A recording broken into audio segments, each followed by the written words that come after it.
We have a lot of birds that come right over central Arkansas, right where we're flying all the time, and that's why we've led the Air Force in bird strikes, and one of the reasons why I'm here.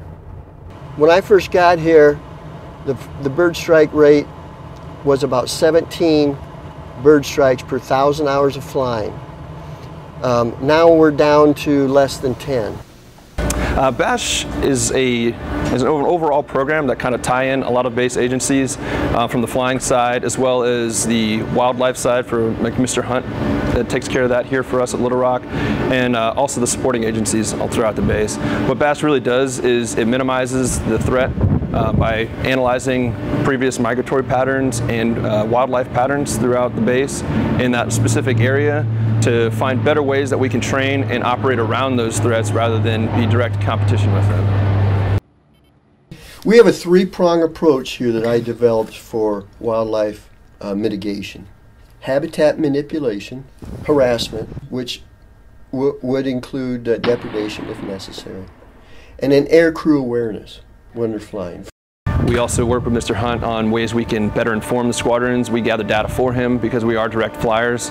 So we take trends that we're seeing down at the flight line and we bring those to him and say, hey, we keep having these problems on these certain routes, and he can analyze and help us determine whether or not we should just avoid certain things and kind of help us mitigate our threats.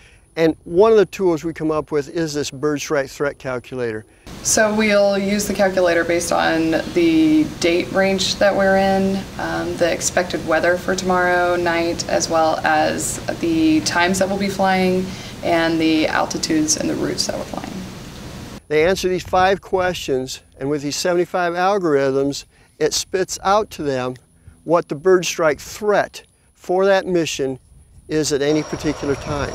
It kind of forces you to take an extra look at where the threats are going to be and talk about how we're going to mitigate those threats in the pre-brief.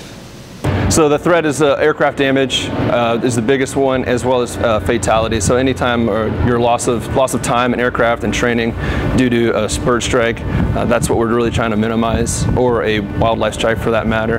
We want to avoid as much as possible any of those things.